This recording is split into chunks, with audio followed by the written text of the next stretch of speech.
You are listening to WLRN.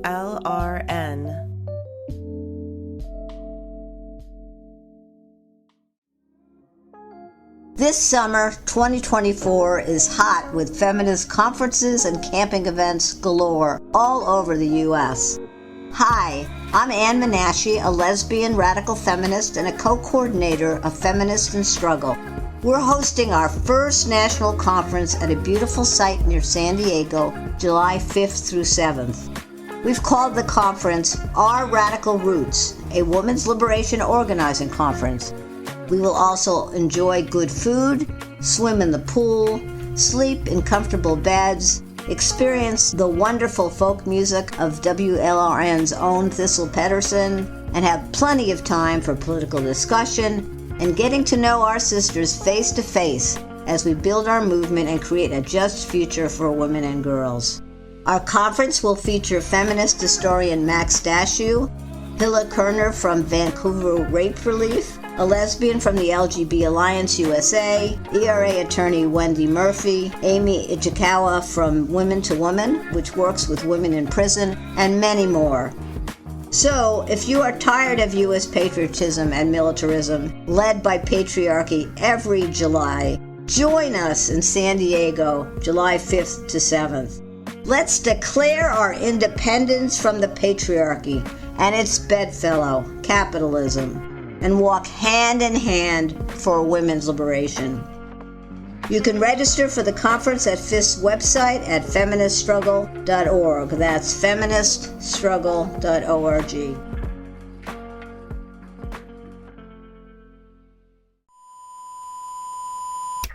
WLRN Edition 98, broadcasting in 3, 2, 1.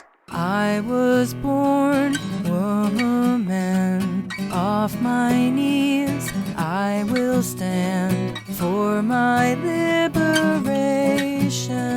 Sisters, rise again.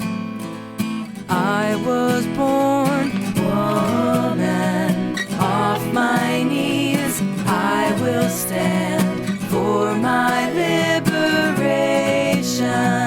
Rise and rise again.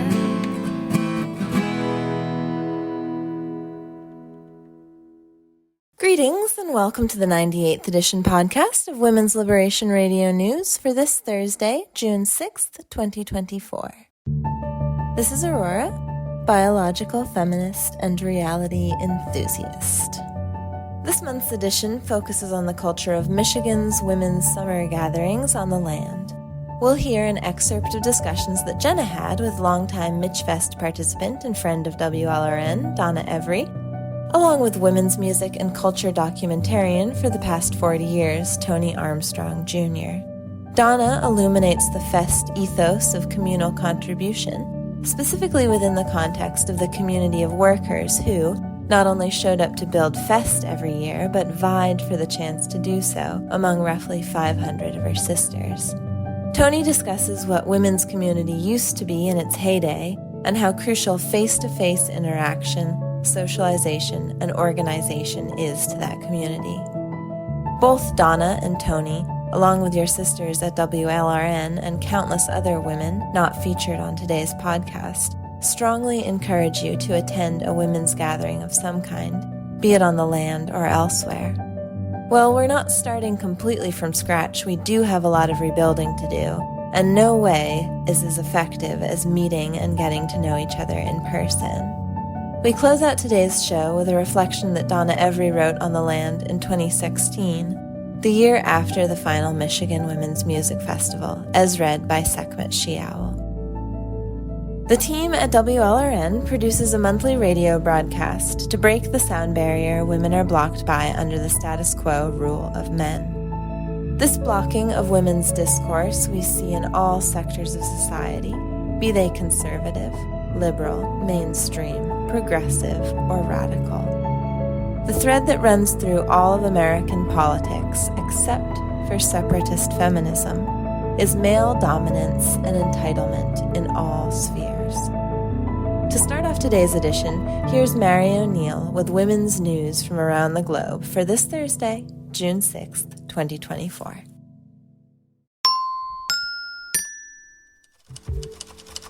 Thanks, Aurora. Tennessee Governor Bill Lee has approved legislation that will criminalize adults who help minors either get an abortion or access gender-affirming care. The law is set to go into effect on July 1st. Tennessee also bans abortion at all stages of pregnancy. This law is simply another instance of women's rights being lumped together with so-called gender-affirming care. Lia Thomas, the trans-identified man who cheated to win an NCAA Division I championship in the women's 500-yard freestyle event, has announced that he has quit swimming because he can't find a team that wants him to participate. Thomas stole titles and positions from women throughout his college and swimming career. In Jakarta, Indonesia, the Protect Project was launched by the Indonesian Minister of Manpower. The project, which is a collaboration between the EU, the International Labour Organization, and the UN Office on Drugs and Crime, is intended to strengthen the rights of women, migrant workers, children, and other vulnerable groups. A trans-identified male, Joanne Evans, has been sentenced to 16 years in prison for sexually assaulting 3 young boys in the UK.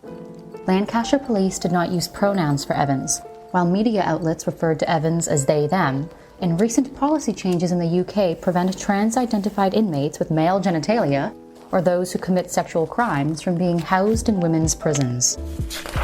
The city council in Almeria, Spain, faced backlash and swiftly withdrew a sexual consent campaign after one of its posters featured a young boy, leading to accusations that the council implied children can consent to sex.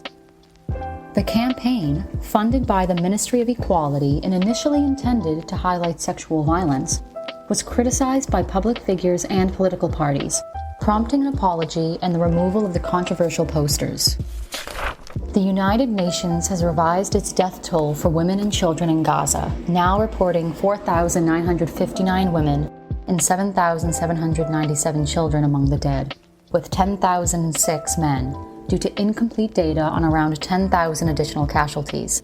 This revision, influenced by using more conservative sources like the Gaza Ministry of Health, has sparked debate over the reliability of fatality counts and the portrayal of civilian impact, particularly the high number of women and children among the casualties, underscoring the significant civilian toll of the conflict.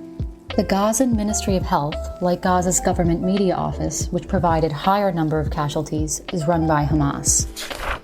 An Israeli airstrike on a Palestinian refugee camp killed 27 people in Gaza, with women and children constituting the majority of victims.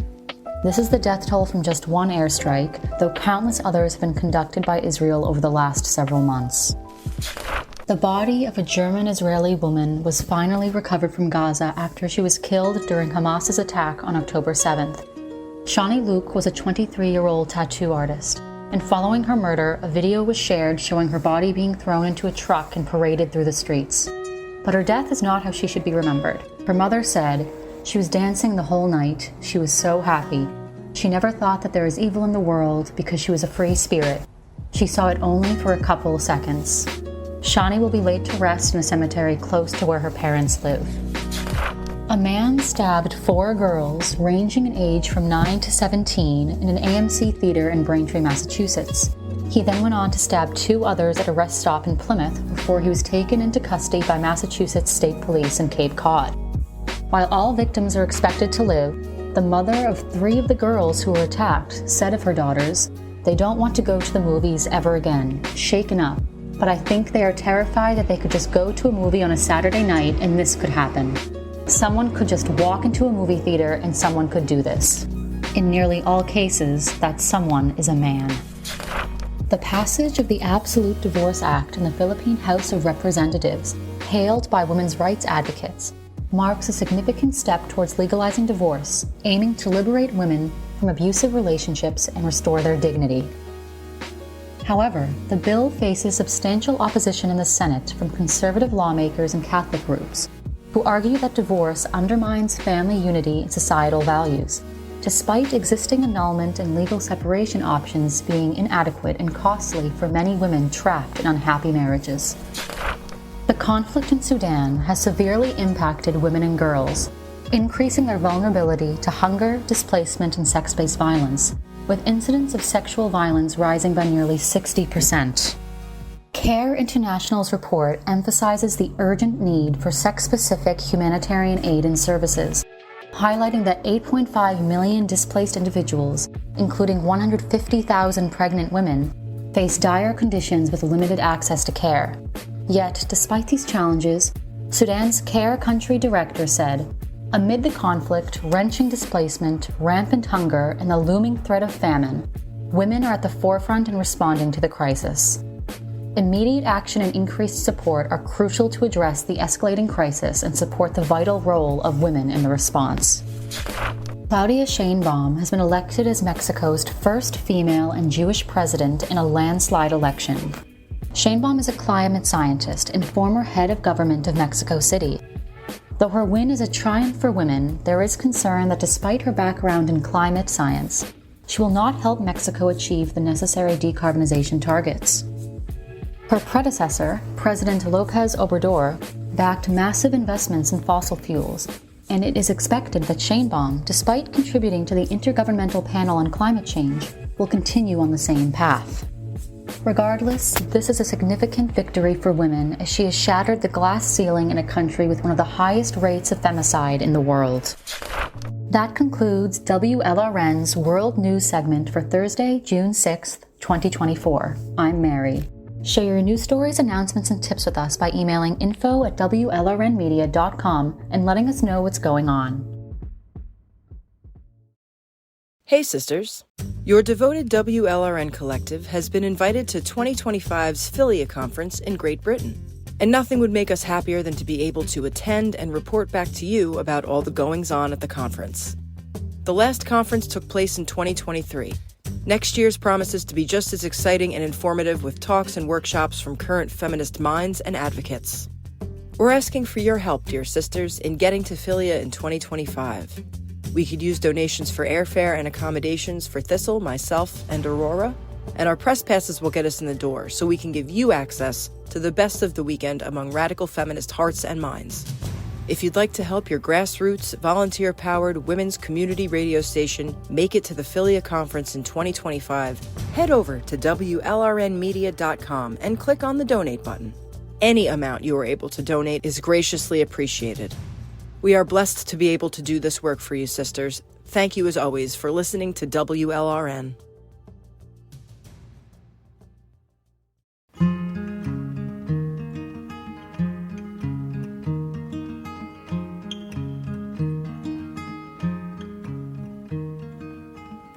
We bid our friends goodbye.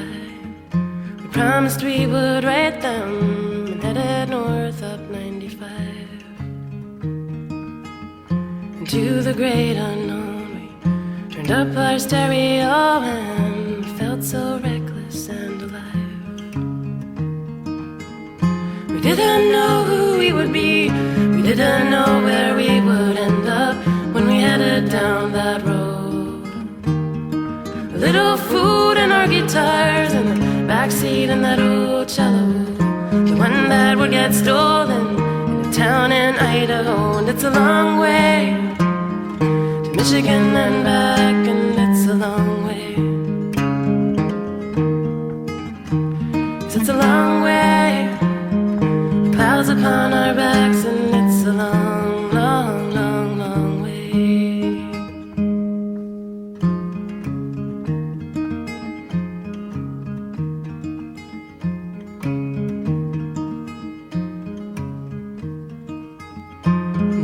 Never seen reflections of the cleanest of blue as in Minnesota lakes.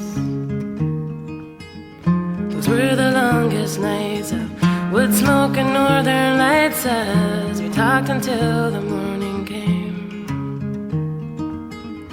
The light of glowing embers, as sweet as I remember, among the rustling of the trees. The legend of the harvest moon and sweet ballad of the loon. I felt as ancient as I was meant to be. And it's a long way to Washington and back, and it's a long way.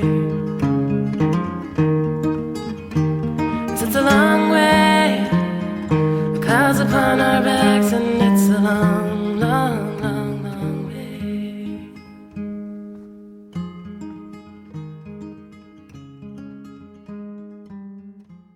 That was Antje Duvekot with her song Long Way. Next up, we'll hear excerpts of an interview Jenna did with longtime Michigan attendee, workshop presenter, and worker Donna Every, known as Donna E. She's been a dance teacher and DJ for women's festivals and community events for more than 30 years. She has attended more than 50 festivals since her first in 1985, about half of those on the Land of Michigan Women's Music Festival, and current gatherings hosted annually by WWTLC. In her conversation with Jenna, Donna describes the MichFest magic of thousands coming together to build, teach, nourish, heal, and simply be with their sisters in a truly intersectional environment. She also talks to us about this summer's upcoming inaugural Rise Festival, reigniting intergenerational sisterhood everywhere, of which she was involved at its inception. I heard via Thistle that you have a long history with MichFest, that you were kind of like unofficially crew for a while. Can you tell us how you got involved with MichFest and your history with it?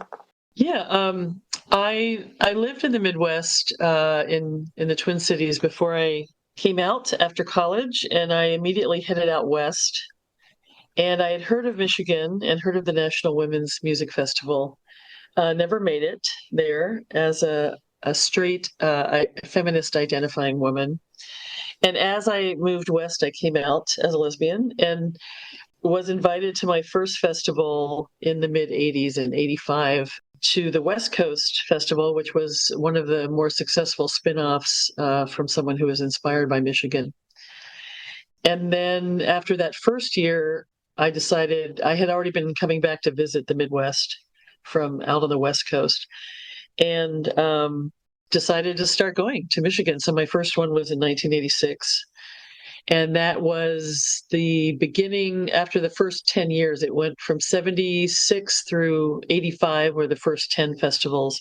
So of the last 30, I made it to about 22 or so of those.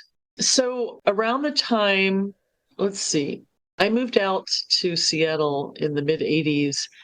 And about 5 years later, a friend dragged me into a brand new gay bar that was strictly country western.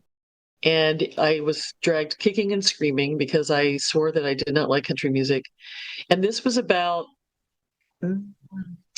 6 months after the 1987 March on Washington for lesbian and gay rights. And I walked into that place and I saw my people hooting and hollering and having an amazing time. So I had already been DJing dances for the women's community, the lesbian community, around that time. By this time, I was attending Michigan and working at the West Coast Festival. So I started doing workshops. A couple of other women were doing them as well. And so after those first few years, I got invited to come teach at Michigan for most of its last 20 years. So I was a workshop presenter, which is, it's kind of a place between being a performer and being a crew member.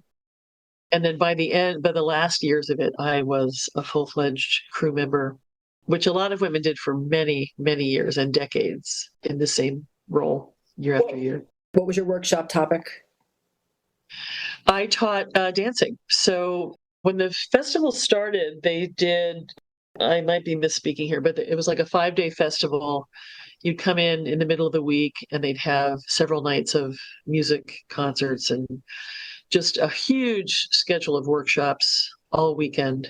And then around the time that I started going, they started doing a thing called intensives. So instead of 5 days, they would open the gates on a Monday.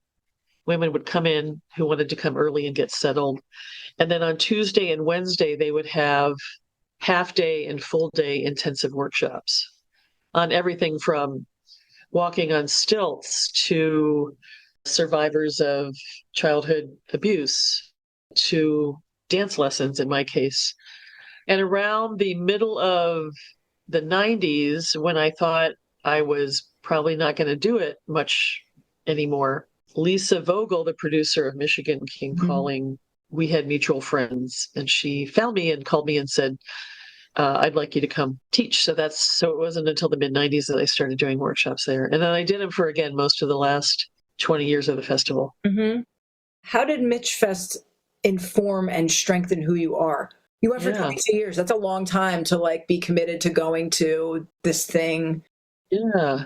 I tried not to miss it. I think I was telling you earlier, some years I moved and had to start a new job, or, life happened and I just couldn't do both things. I couldn't do whatever that transition was for me and then also make it back to Michigan. But there are women that went year after year for most of its 40 years. And, I described earlier, I just feel like it was this amazing, empowering experience for any woman, and especially for lesbians, to just know that that sort of culture was possible. A bunch of, I call them the army of lovers. Someone, I forget who coined that term. It's been on t-shirts.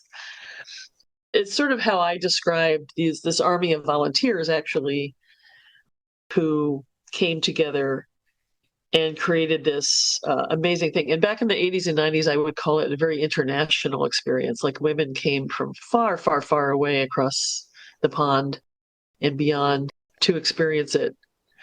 And because of its reputation and because it was so beloved, and again, the vision of Lisa Vogel, who was an early collective member and then a co-producer and then ultimately the producer, and then this army of lovers who saw the amazing opportunity to help create it, from scratch.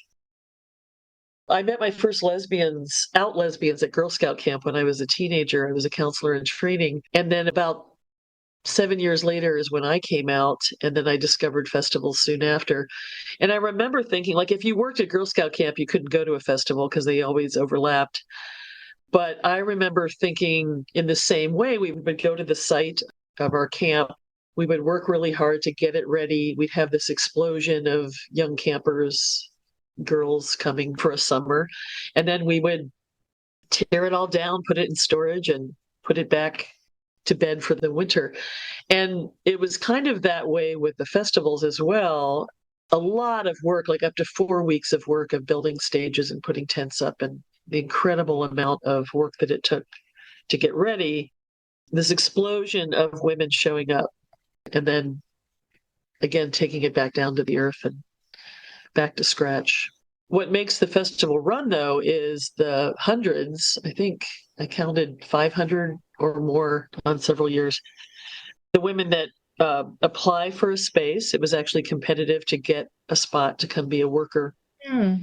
In exchange for a place to pitch your tent and 3 squares a day made by the amazing worker kitchen crew, you would give your 8 hours a day to create this amazing village of women. So I always felt like a little bit of a poser because I was a workshop presenter and not a worker.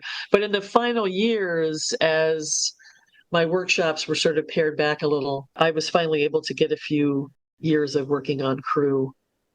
And because of my DJ background, I had a little bit of experience doing sound for small stages. So I was fortunate to be able to work on the community center stage where they would have open mics, dances, workshops. Did you say it was almost competitive to be a worker, to build MichFest? Yeah, there were so many women who wanted to work on crew. I remember around 500, either side of 500 women who worked on crew. And they're the volunteers who made it all happen for the women who paid and bought a ticket.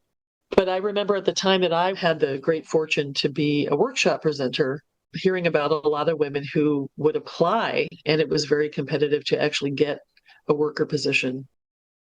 And the women that have done it, they still stay in touch via social media. A very tight-knit group. And I'm going to blank on the name of Lisa's forthcoming book, but it basically talks about how with her leadership, they created a different kind of culture, really. And women really learned a lot, self-included, how you get things done in sort of a cooperative situation. And we were speaking earlier about the one that you went to. It is magical, and I've described it as such over the years. I couldn't believe the number of my friends who I kept inviting to come and never made it. I just felt it was an incredible experience for any woman, very lesbian centric, as has been talked about, but for any woman to go. And there were a number of straight women who went as well, and had an amazing experience of the feeling of all of the things, the feeling of an entire international village built from scratch, from the ground up, by women, stages, tents, community areas, medical facilities. They did all the things. And then they would take it back down to the earth at the end of each summer. And it was just the most empowering feeling. A lot of women talk about sleeping in the woods and feeling entirely safe doing so. Things that you don't get to do in the other part of the world, which was, the term was coined Area 51, the other 51 weeks of the year, by comic Elvira Kurt. So the things that you can't really experience as a woman for that 1 week, it's just life-changing, really. Can you talk about Rise a little bit? Do you feel comfortable? I will. A friend of mine on the West Coast, a little more than a year ago, came to me with this idea of women that were doing various sorts of organizing in the 21st century, because organizing for lesbians and for women has been challenging in this century for reasons many of us know about, I won't go into, but she was just wanting sort of this meeting of the minds. And so we had a couple of young women and a couple of older women talking about what are we doing to create sisterhood. And it's funny because Thistle visited me about a year and a half ago. We were having a conversation and the phrase prioritize sisterhood popped up. And I sort of turned it into a meme, because I just feel like in this era, when we suddenly have all these challenges to our community that we never could have imagined, 30 years ago, it's just really important to take those opportunities to find other women and create something with them or alongside them. And social media fills some of that need. But like in my community for the last 8 years, I've tried to wrangle, as I call it, herding the lesbians, trying to get them together to do face-to-face stuff, no matter what it is. It doesn't matter what it is. And it felt like after COVID, we lost a lot of women. They've gone to ground, as I say, and some of them just don't really feel like putting themselves out there any longer. But this group was talking about, what are you doing? And what are you doing? And what am I doing to sort of network with and get women to find one another, starting online and hopefully face-to-face. So this one young woman was trying to talk young lesbians into showing up for the festivals of this era, because they were all kids and missed the first go round for most of them.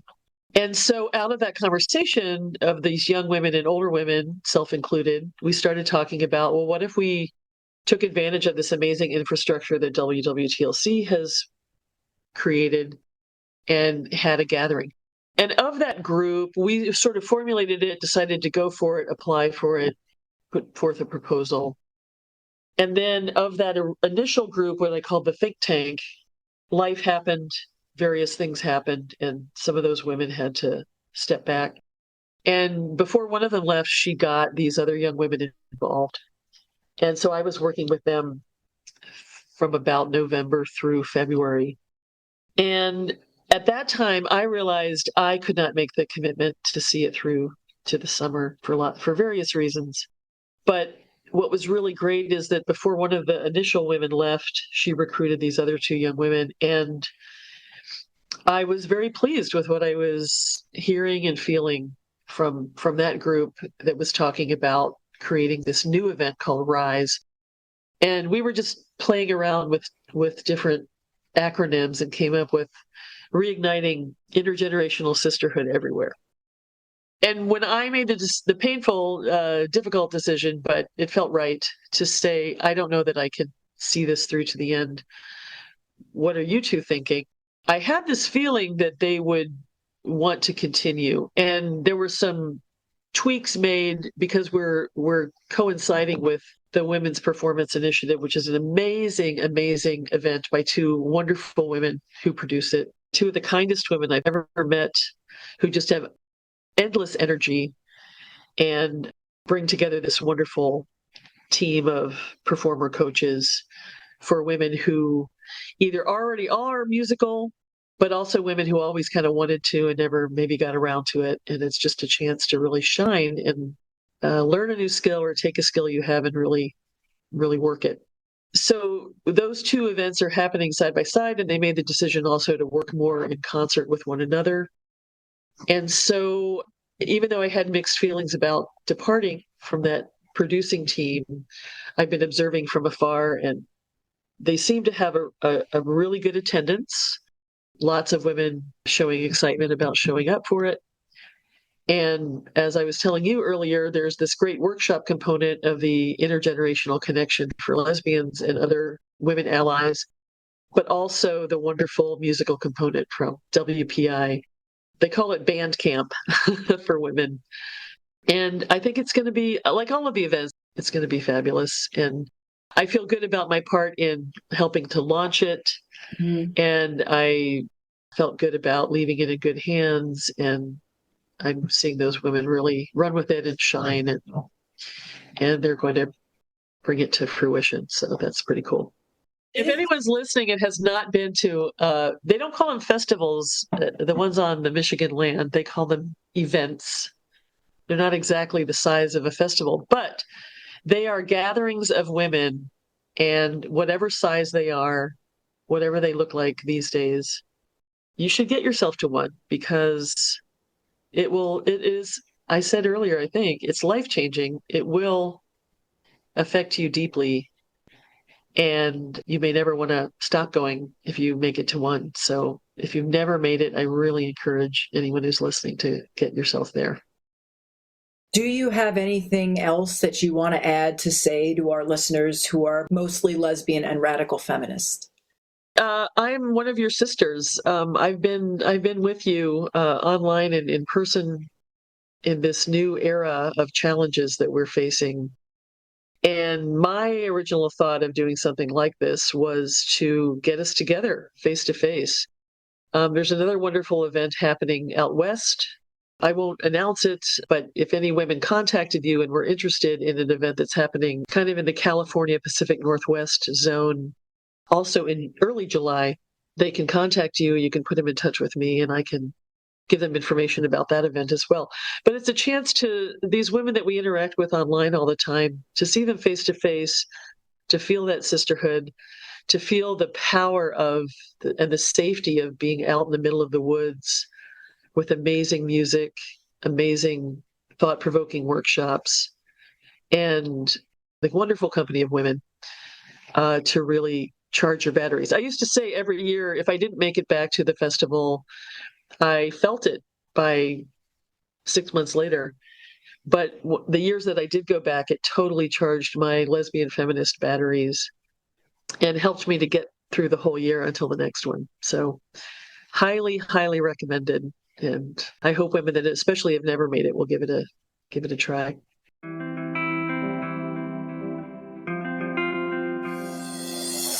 We, the women, remember. We, the women, are not afraid. We, the women, are relentless. We, the women, are a phoenix. We, the women, rise from the ash. We, the women, plant seeds and nourish gardens of nettle and dandelion. We, the women, sew and weave. We, the women, create tapestries of connection. We, the women, are the cloth. We, the women, are getting stronger. We, the women, stand in solidarity. We, the women, create. We, the women, support. We, the women, thrive.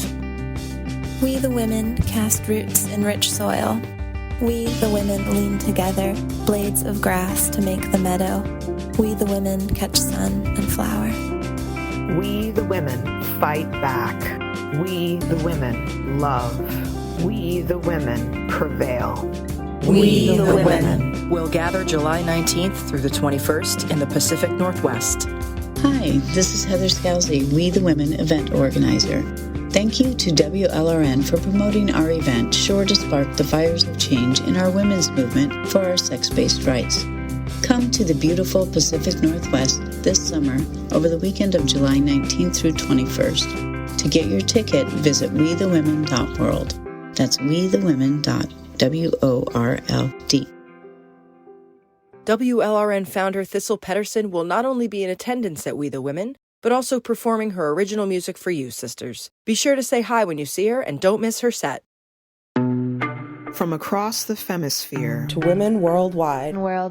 To women worldwide. Radical feminist media to break the sound barrier. Break the sound barrier. Break the sound barrier. Break the sound barrier. Radical feminist media To break the sound barrier. This is your grassroots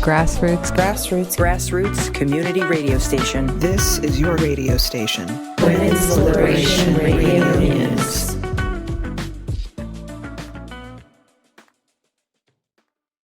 Our next interview segment is with longtime women's music documentarian Toni Armstrong Jr.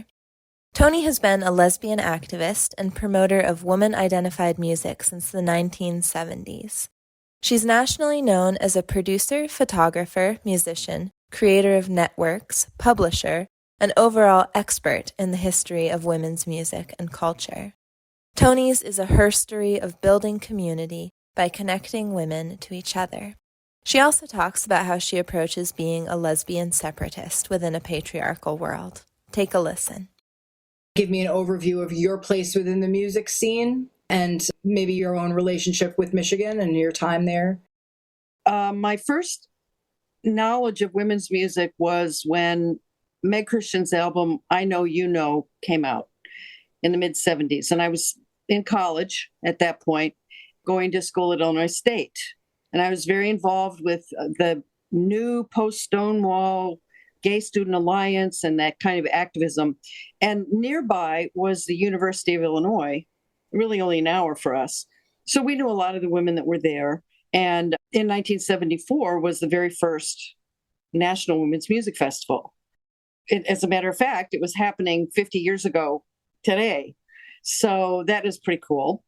I didn't hear about that first one in 74. I started going in 1975. And so I've been attending women's music festivals, documenting them, taking photographs at them, creating networks based on them ever since. You used to have a magazine too? 2 magazines, actually. In the 70s, there was one called Paid My Dues, which was a journal of women and music. So there was a group of us in Chicago who took it on in 1977, and we published it until 1980. The second magazine was Hotwire, the Journal of Women's Music and Culture. We'd become much more specific by 1984, and it ran 3 times a year until 1994. So there were 30 issues of that. So 10 full years of documenting and disseminating the information and encouraging women to know each other and community building through that. Absolutely. One of the things that occurred to me very, very early was there were all these women doing all of these lesbian things or feminist things, or let's say woman identified things like Sweet Honey Rock, right? Who didn't know each other. So one of the jobs I assigned myself in 1977 was to create directories, trade directories for women who were working in any of these related fields. So starting in 77, I included bookstores, production venues, radio stations, lists of performers, name, address, phone number, all this contact information, pre-email by a lot.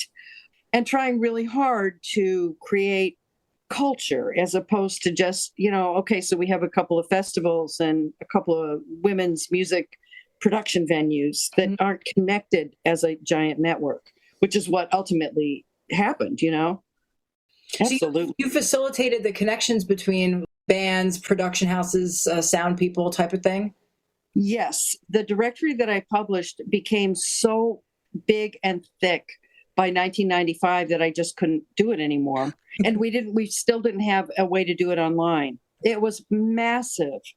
So let's say you wanted to go on a tour. You could get this directory, and there were production venues that were open to having lesbian musicians, all over the country. So you could book yourself a tour, and you could also contact all the radio stations that might be there and the periodicals that were there. So you could do some, work in advance to promote your show. So, women literally booked their whole tours just using my book. And it was really something in retrospect that, entertainment is such a competitive field. Mm-hmm. It's so hard to get a venue. Yeah. The fact that women were willing to share their production lists is a miracle looking back. Mm-hmm. How generous was that? Because that meant you and your Martin guitar got the job and I didn't. Right. And yet everyone was being so cooperative. There was also the record labels, mm-hmm. the record distributors, the album producers, just, right down the line, any kind of contact that could be useful. I also had periodicals, publishers, writers. So, how could it be that Alice Walker didn't know Chris Williamson? How could it be that, Alice Walker wouldn't know about the Michigan Women's Music Festival, where she did come, when she knew about it? Mm-hmm. So that was what, in the 70s, that really occurred to me that, wow, we really have a thing here if we can have a thing. I think that most don't really remember that directory. And, that's something I think we could use right now, because the young women are just now starting almost over from scratch. Mm. And they have, we had unbelievable, walking both ways uphill to school in the snow with no shoes, but really trying to do it. We had no email. We had no internet. We had print shops that refused to print flyers for events. There was no Evite, so you had to print flyers and put them somewhere, but no one would print them for you. Venues wouldn't rent you, et cetera, and then you're getting fired at work if you even show up for the event, right? Yeah. So there was all of that. And now, as we know, without getting into it, there's a whole wall of opposition. Straight people mostly accept us, but our community is driving us out. So the young women have to make a new wheel. Now, luckily, a lot of the world has been terraformed for them. They will not face the same opposition from the straight people, thanks to the Stonewall generation mm-hmm. of lesbians. And I feel real good about that. Interesting, lesbian separatism has served me very well. I think people get confused about what that is sometimes, and they think it's man-hating. Mm-hmm. It's like Jewel Gomez, the author of the Gilda Stories, was on the Sally Jesse Raphael show. It was in the 80s, and it was talking about being a lesbian. And a man in the audience got up and he said, why do you hate men? And he was being sincere. And she answered him sincerely. She said, oh, I don't hate men. I hate the patriarchy. Mm-hmm. It's like, and that's where I land too. My lesbian separatism has always been fueled by a love for women and what women do when they're together. And lesbians are very cool and we're great people. And I only have so much time, money, resources, energy. I don't have any left over for men. I prioritize buying from women. We found a woman printer who owned a print shop to do our magazine, et cetera, Yeah, and, totally. The lesbian separatists who were anti-men of all kinds got all the press. But most of the lesbian separatists I know are really nice. I try to live lesbian separatist as I can. I like that you mentioned lesbian separatism and the way that you mentioned it, because it's difficult to be a lesbian separatist if you want to be functioning in the world like a formal lesbian separatist. There's no way I'm going to move to a place where I never see men, never have interaction with men, don't have to deal with that. That's not going to happen, right? But also, you don't hate men, you hate the patriarchy. Right. There's individual males that are fine. Sure, right. But also, because I love women, I try to make all my providers female. I try to give business to female-run businesses. It's not about necessarily extracting myself from this world that is patriarchal and there's men everywhere. It's more about emphasizing women and giving my energy to women, right? Right. That's it 100%. Yeah. We only have so much time, money, resources, and energy, and compassion, frankly. We don't have unlimited amounts of these things. And so what if we decide We're just going to give all of it to women. I still can't give enough to all the women I know. You probably can't either, right? No one can, because we don't have enough. That doesn't mean there's no men in our lives that are worthy of love and respect, and they've proven to be good allies to the best of their ability. Yeah. In the same way that I try to be the best ally possible to women who are different from me in substantial ways. Mm-hmm. But oh yes, lesbian separatism is a beautiful thing, and I think we should talk about it more, and I think we should name it, and I think we should teach our younger sisters all about it, and dilute the lies that they're hearing. Mm-hmm. You know, Deidre Johnson has a wonderful song called August Moon. We know we are love. Mm-hmm. And it's, you know, it's really good to internalize that. The world is big enough for all of us. Mm-hmm. First, do no harm. And that is my yardstick that I use all the time. Mm-hmm. The world is big enough for all of us. But first, do no harm. Yeah. So, you know, I am not entitled to be in everyone's space. The Michigan Women's Music Festival was the crucible for a lot of very interesting consciousness raising, and across cultures, across ethnicities and religions and economic strata, you know, and it was always a struggle at that festival, because you're bringing together women where almost the only thing we have in common is that we're female, and secondarily probably lesbian, but not necessarily lesbian, right? Mm-hmm. And wow, that is not much to build on.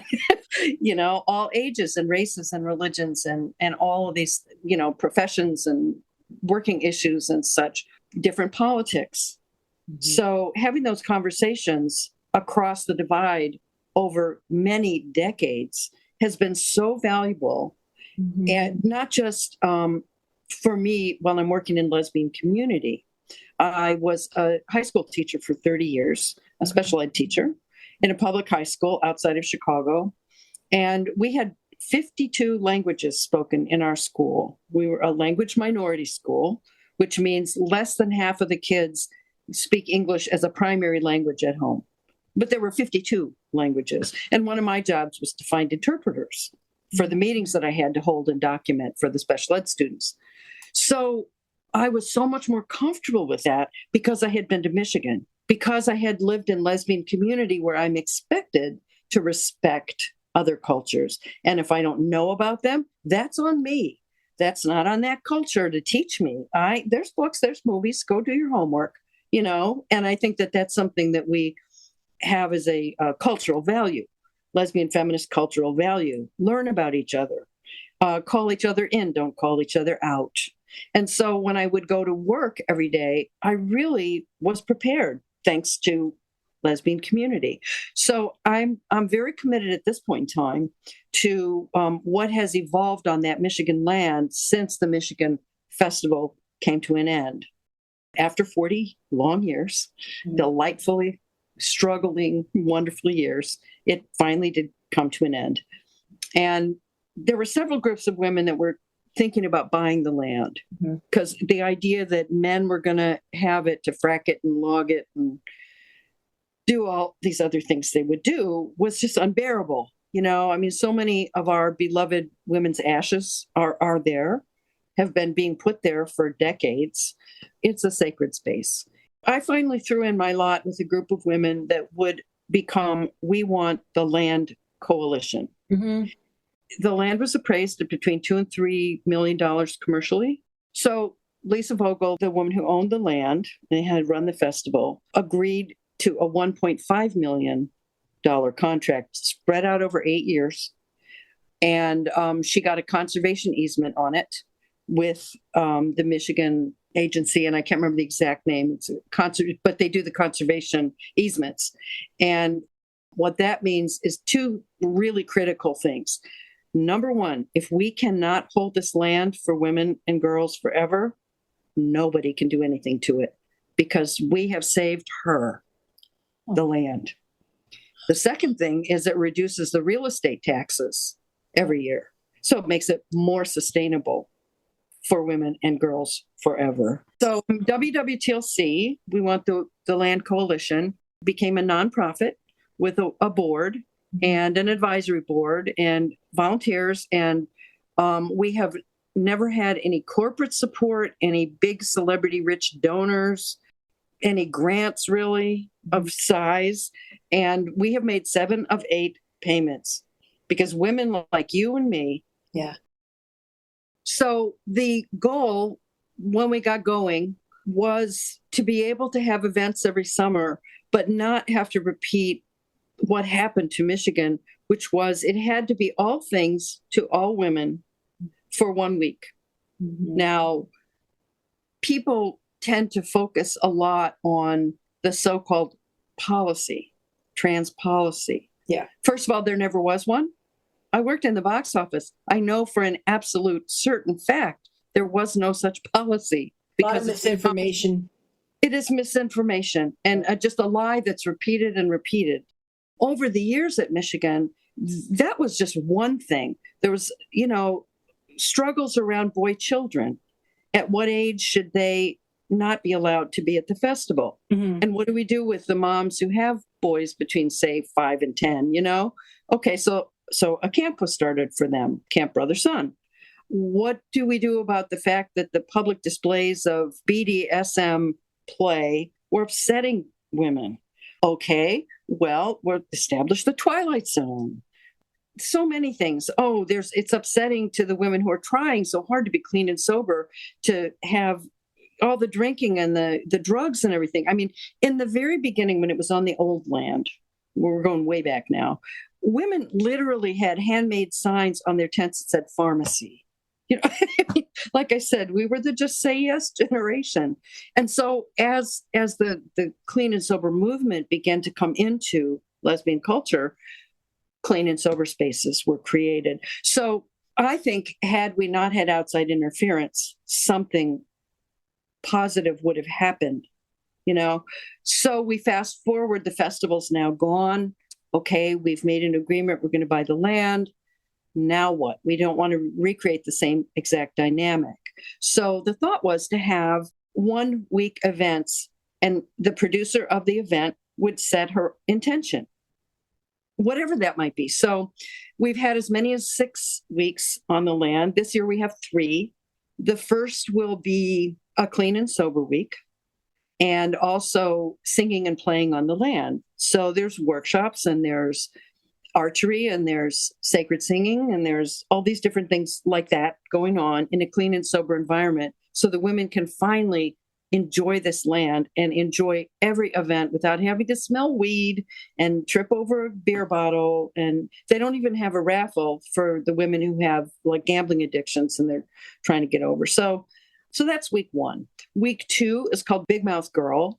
And that's basically about a 750 women festival, what you would think of as a women's music festival.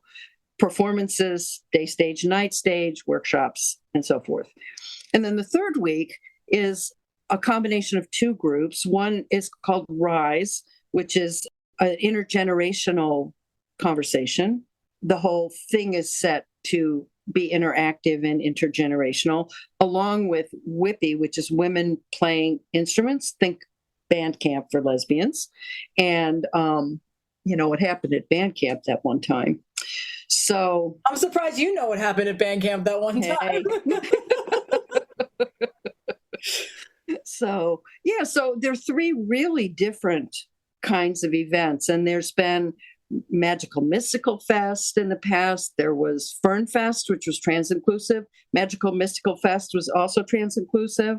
The 3 this summer happened to be female only. But our idea is this land is big enough for all of us. We can set our intention and have the event that we want and not be bothering that somebody's having an event we don't want, right? And Michigan just never had that luxury because everybody was desperate to have their beliefs, their whatever they wanted so bad.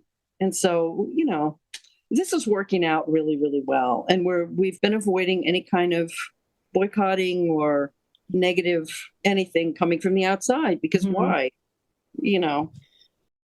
Well, so far, I think you've achieved what you hoped to achieve with the land because now it's been several seasons that there's been events going on and multiple events. All kinds of too. It's really, it's great. And, we're really looking for ways that ultimately the land events will be big enough and steady enough that they'll bring in income, because at this point they are not. We still have giant land payments every year. And once that stops, that's going to be very, very helpful. It's 1 year left.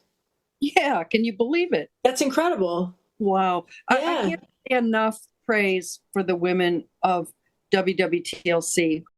I'll die on the hill that we need to be meeting on that land in Michigan. And we need to be going to that National Women's Music Festival in the hotel. We need to do it because we need to be together and we need to experience things together. Alison Bechtel, you're familiar with her, of course. Hotwire magazine was the first to put her on a cover.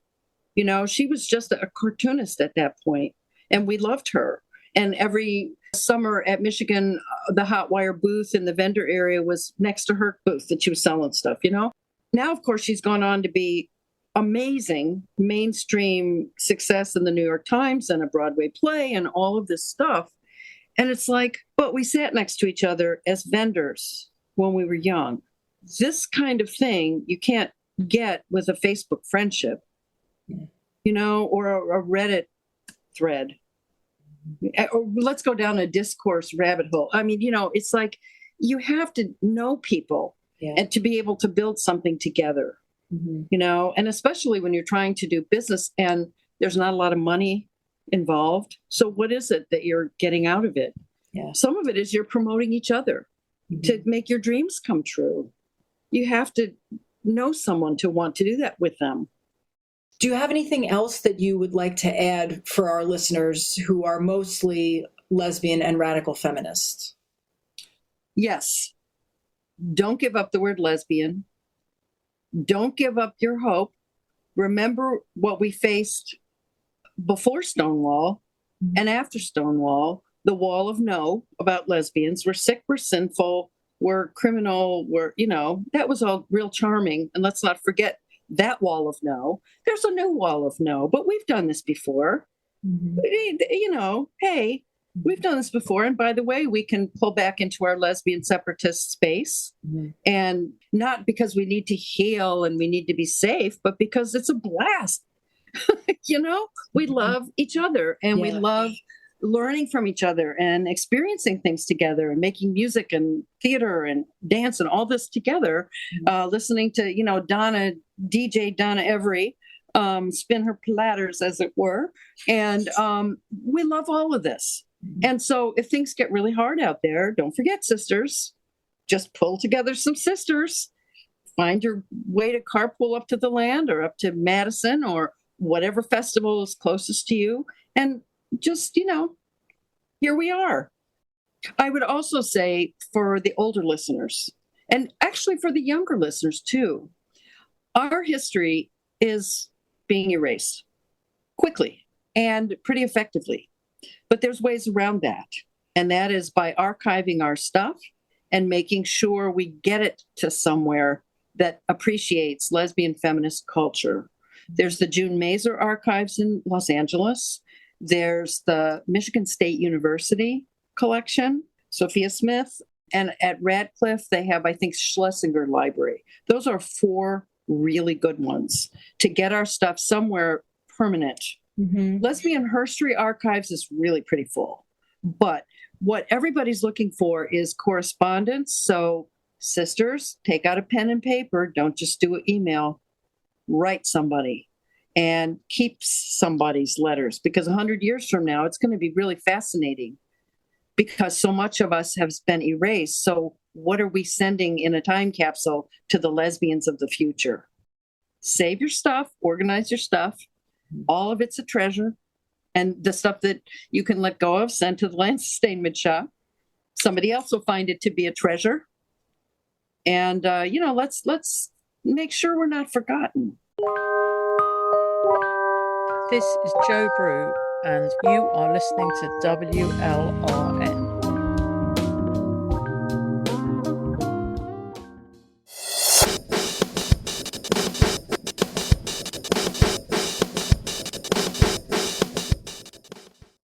The following is a reflection our guest, Donna Every, wrote back in 2016, the year after Michigan Women's Music Festival closed its gates.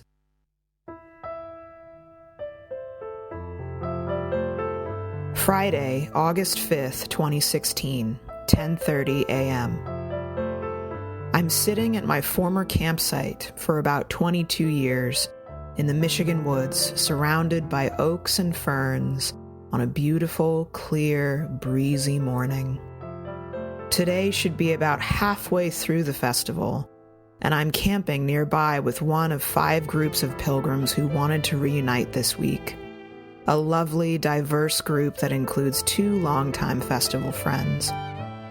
I came this morning to walk the paths shirt-free, as I have maybe a few hundred times since 1986, my first year. Sometimes quietly in the days before the gates opened, and of course after the community of 2,000 to 8,000, depending on the year, had driven down the dirt road and moved in for the week. I taught intensive dance workshops here since 1996, and finally figured out that I should join the full, short, 2-week crew for the final 2 years. So this morning, there was no land crew to clear the fallen trees and limbs before I arrived, but it's possible that I could find these paths in my sleep. There was no awesome security crew at the gates to ensure that men with ill intent wouldn't trespass. Still, I felt safe. Well, I did stick that switchblade in my pocket along with my pea-style and hand sanitizer, just in case. I was daydreaming while walking that it would be my honor to die defending this land from intruders. Did I mention that I've always had an active imagination?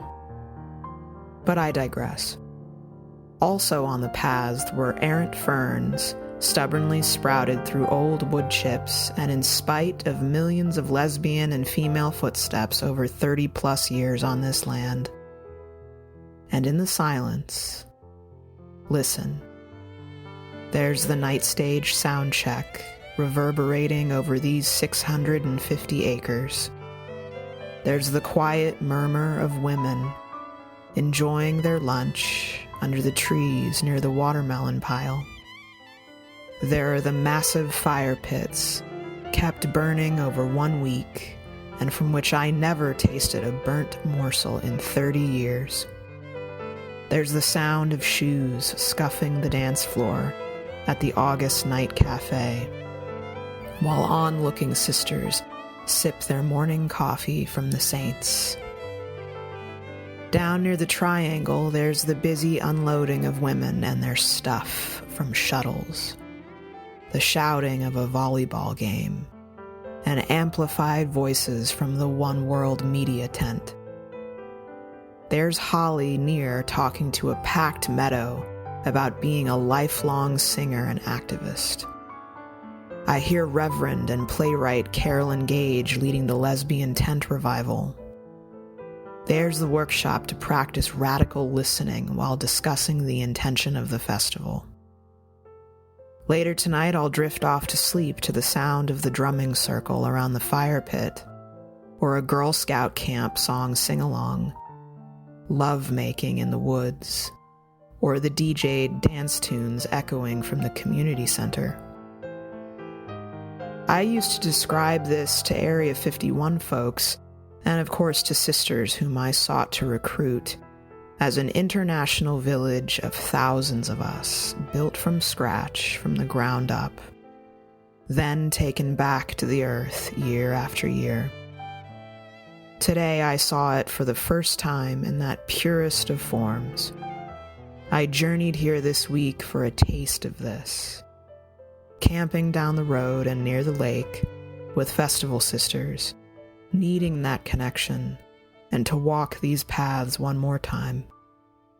There are no signs or banners, no Janes, no tents, no kitchens or stages. But you were there, and you, and you, and you, and you. We were there. It was good to be home.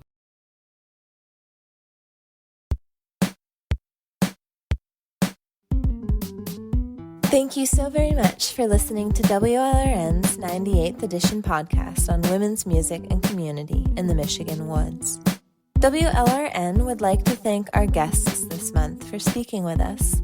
Thank you so much to Donna Every and Toni Armstrong Jr. for sharing your experiences and thoughts with us. We hope that you, dear listener, have been inspired to join us this summer on the land to continue the tradition of creating community amongst your sisters in the Michigan woods.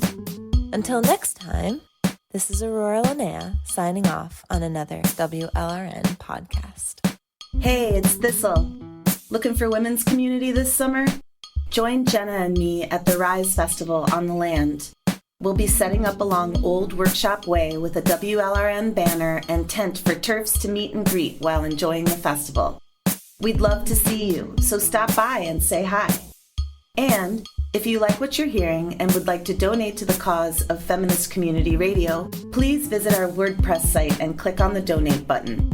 Check out our merch tab to get a nice gift in exchange for your donation. If you're interested in joining the team, we're always looking for new volunteers to conduct interviews, write blog posts, post to our Facebook and other social media pages, and do other tasks to keep us moving forward as a collective of media activist women. Thanks for listening. This is Thistle, signing off for now. And I'm Sekhmet She-Owl. Thanks for tuning in. Next month, we will focus our program on the patriarchal nature of patriotism. Our handcrafted podcasts always come out the first Thursday of the month, so look for it on Thursday, July 4th. If you'd like to receive our newsletter that notifies you when each podcast, music show, and full-length interview is released, please sign up on our website, WLRNmedia.com. Keep fighting male power. Thanks for listening. This is Mary, signing off on another edition of WLRN's monthly handcrafted podcast. You can find us on Twitter, Facebook, Instagram, Spinster, Over It, and SoundCloud, in addition to our WordPress site. Thanks for listening. And this is Jenna. Our monthly podcasts are always crafted with tender loving care and in solidarity with women worldwide. Thanks for your support. We would love to hear from you, so please comment, like, and share widely.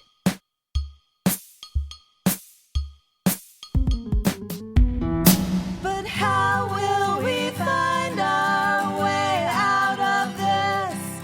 What is the antidote for the patriarchal kiss? How will we find what needs to be shown? And then after that, where is home? Tell me, where is my home?